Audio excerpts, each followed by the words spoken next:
Bonjour et bienvenue dans les rendez-vous sexo pour un nouveau sujet consacré au vaginisme. Le vaginisme n'est pas une malformation anatomique, il n'y a d'ailleurs pas de problème physique. Il provient du mental, une peur panique de la pénétration et d'une réaction en chaîne. Mal connu et parfois caché sous les tabous de la sexualité, le vaginisme se surmonte pourtant très bien avec l'aide d'un professionnel. Nathalie Giraud-Desforges, sexothérapeute, est avec nous aujourd'hui pour nous aider à mieux comprendre cette problématique et surtout pour nous apporter des pistes de solutions. Nathalie, bonjour. Bonjour Émilie. Merci d'être avec nous pour parler de ce sujet. Tout d'abord, comment expliquer simplement ce qu'est le vaginisme? Alors le vaginisme est une contraction involontaire du vagin et aussi de l'urètre et de l'anus. Donc à la pensée de la pénétration, tout se contracte et donc la pénétration peut devenir, en tout cas, ou devient impossible, comme une barrière infranchissable. Donc même un examen gynécologique devient impossible, c'est-à-dire rien ne peut pénétrer cette barrière infranchissable. Après, il y a des vaginismes qui sont primaires, c'est-à-dire qui sont arrivés dès la première pénétration ou tentative de pénétration, ou des vaginismes secondaires qui arrivent au bout d'un moment. C'est-à-dire au bout d'un moment, le corps se contracte et il y a impossibilité, là où il y avait possibilité avant d'avoir une relation pénétrative. Alors, quelles sont les causes du vaginisme? Alors, tu as plusieurs causes, puisque la cause physiologique a été écartée, c'est une cause qui est psychologique. Et la cause psychologique, elle vient de plusieurs facteurs. Elle peut venir d'un facteur culturel, religieux. Par exemple, dans mon cabinet, j'ai des femmes qui arrivent et qui sont en permanence contractées, c'est-à-dire que tout leur corps, leurs jambes, leurs cuisses sont fermées. Et en leur posant leurs questions, il n'y a jamais eu en tout cas de mention de quelque chose qui serait relié à la pénétration. En revanche, ce qu'il y avait, elles étaient baignées dans un climat non nommé, d'une sorte de culture de presque attention, attention, il y a quelque chose qui peut t'arriver, tu sais pas quoi, mais fais gaffe, donc protège-toi. Et toute petite, donc depuis toute petite, elles savent qu'il y a quelque chose de dangereux et elles ont grandi avec ce quelque chose de dangereux qui n'est pas nommé, qui est diffus et qui est comme un climat qui perpétue cette notion d'inquiétude, d'anxiété et donc d'angoisse. Oui, quand on ne sait pas finalement et on craint quelque chose, oui, ça crée une angoisse qui est là et qu'on ne maîtrise pas. Et non maîtrisée, c'est-à-dire Ouais. que l'angoisse, c'est une anxiété qui n'a pas de mots. Et là, l'anxiété n'a pas de mots, puisque ce n'est pas dit, rien n'est dit. Donc tout un travail de déconstruction et de déconstruction de croyances pour y ramener de la réalité sur ce qu'est le corps, le vagin, comment est-ce que l'anatomie est constituée. Puisque souvent ces femmes arrivent avec un désir d'enfant. Oui, c'est ce que j'allais te dire justement, parce que ça, il y a plein de conséquences qu'on peut imaginer. Tu disais tout à l'heure, peut-être un suivi gynécologique du coup qui n'est pas C'est ça. possible.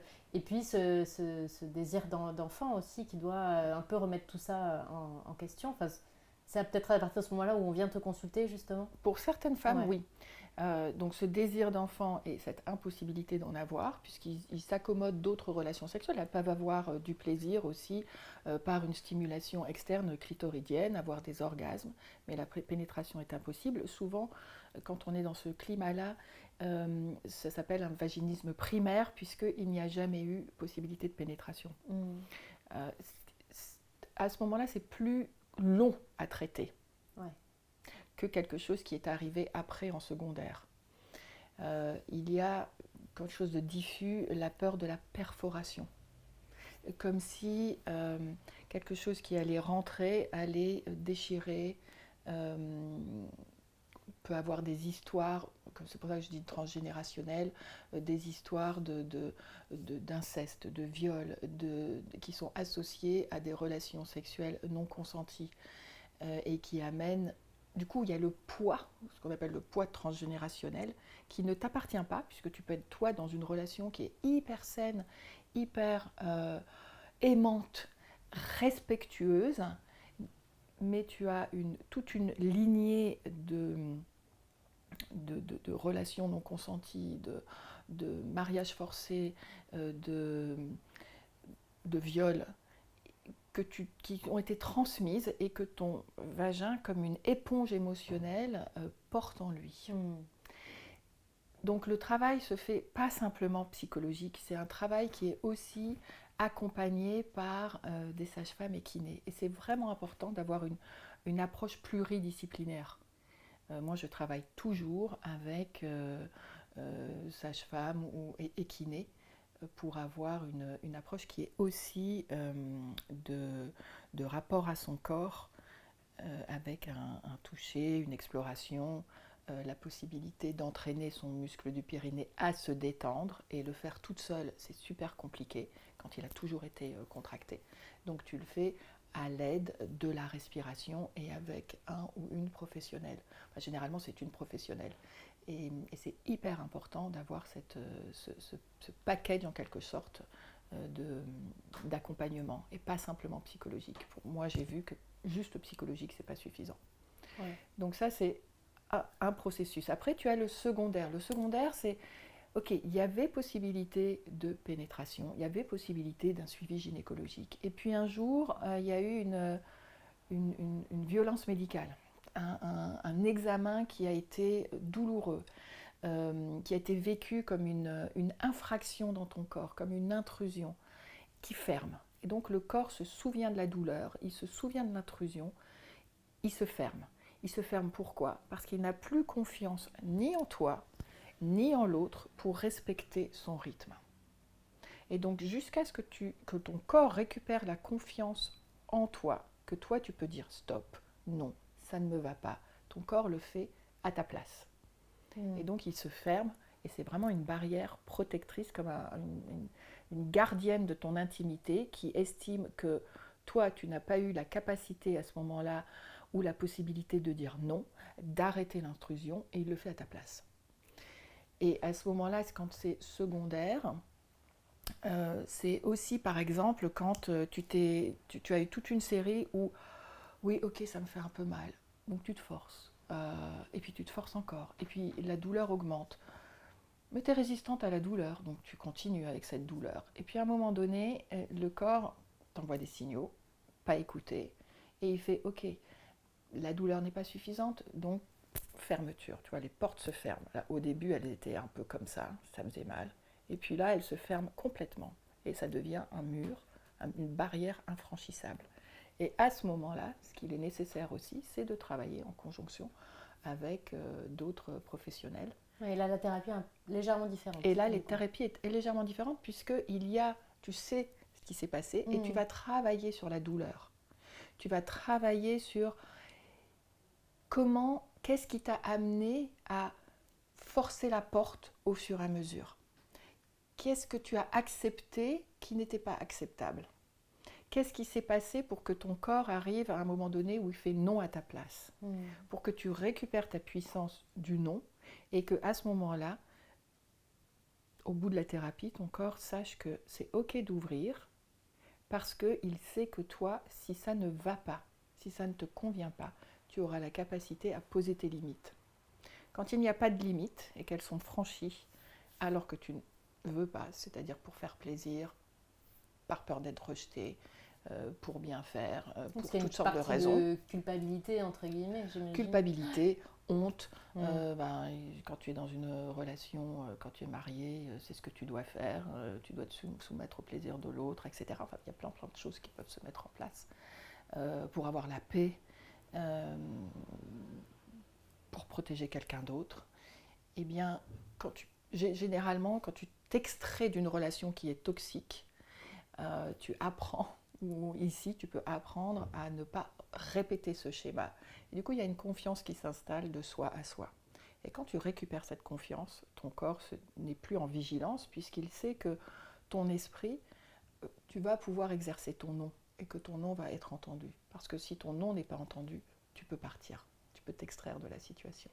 D'accord. Donc c'est un travail sur l'estime de soi, c'est un travail sur aussi généralement la culpabilité, la honte, et sur une meilleure réappropriation de son corps comme non plus un objet qui est donné à l'autre pour le plaisir de l'autre, mais un corps qui t'appartient et sur lequel tu peux exercer ou pas ton propre plaisir. Donc, du coup, quand on vient te consulter pour cette problématique de vaginisme, donc toi, tu fais la différence entre le vaginisme primaire ou secondaire. Et de là, effectivement, après, toi, tu peux réorienter vers d'autres professionnels pour compléter ton travail. Ou dans le cas d'un vaginisme secondaire, justement, c'est toi-même qui apporte cette approche-là plus psychologique d'estime de soi. Tout à fait. Est-ce que c'est rapide? Alors j'imagine que les deux ne sont pas traités de la même manière et ne nécessitent pas peut-être la même durée de thérapie. J'imagine la première est certainement peut-être un peu plus longue. Et est-ce qu'on peut donner un délai à peu près, ou est-ce que c'est vraiment aléatoire en fonction de chaque cas? Je dirais c'est aléatoire. Rentrer dans une thérapie en se disant que ça va aller vite, met de la pression, et quand on se met de la pression, du coup ça marche encore moins bien. Donc lâcher la pression pour se dire ok, là cette fois-ci je m'occupe de moi, puisque en étant dans le cabinet, la femme s'occupe d'elle. Oui, déjà elle fait la démarche, et finalement on dit toujours que c'est le plus important, c'est de commencer la démarche. Exactement. Elle fait la démarche, elle se donne de l'importance. Souvent aussi, quand on dit long, on pense au coût financier. Le vaginisme est reconnu par la sécurité sociale, et donc il y a une partie qui est prise en charge. C'est important de préciser. Voilà, qui est prise en charge par les sages-femmes et les kinés. Ça, c'est vraiment important à préciser. Après, si tu travailles avec un médecin sexologue, ça peut aussi être pris en charge. Moi, je ne fais pas partie de la sécurité sociale, donc les consultations en thérapie ici à mon cabinet ne seront pas prises en charge. Donc ça, après, ça dépend de ton budget. Il faut compter à peu près minima, je dirais, 1 an, 2 ans, plutôt 2 ans. D'accord. Et dans tous les cas, voilà, c'est un sujet qui peut se résoudre. Oui. Donc il ne faut vraiment pas rester dans cette problématique-là, dans sa souffrance, parce que déjà, il y a la souffrance physique, hein, on le disait, même si le problème est psychologique, la barrière est là, et ça rend toute tentative de rapport sexuel douloureux.